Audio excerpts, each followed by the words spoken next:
Florence is a masterpiece, but sometimes the best way to appreciate it is to leave it for a day.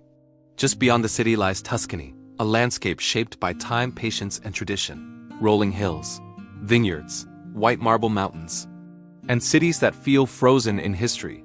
This is the perfect day trip from Florence. Leaving Florence behind. The journey out of Florence is part of the experience.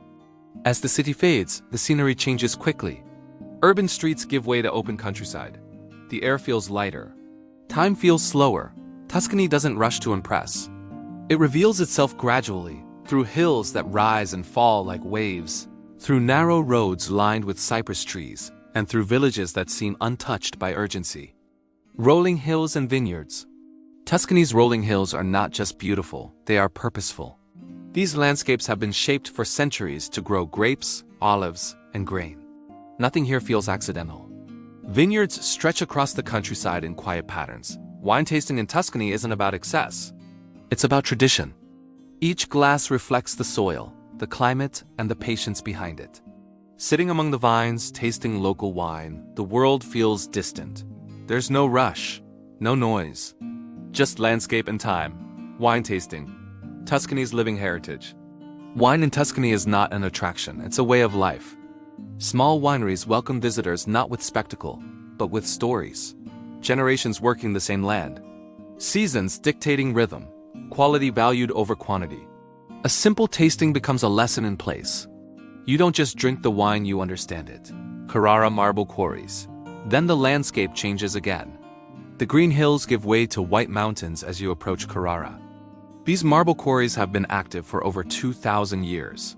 This is the stone that built empires. The stone Michelangelo chose for his sculptures. Seeing the quarries up close is startling. Entire mountains carved away, yet done with precision and restraint.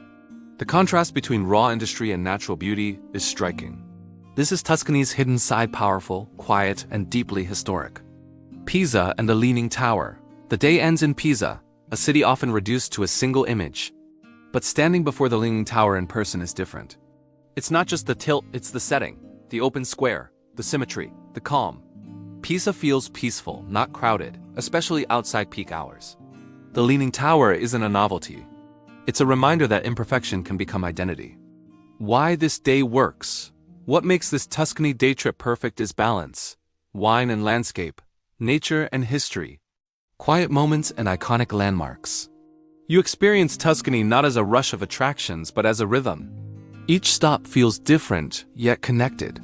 And by the time you return to Florence, the city feels richer, because now you understand what surrounds it. Sometimes, the best part of a destination is what lies just beyond it. If you enjoyed this travel documentary, like the video, subscribe to the channel, and stay tuned for more unforgettable day trips and slow travel experiences.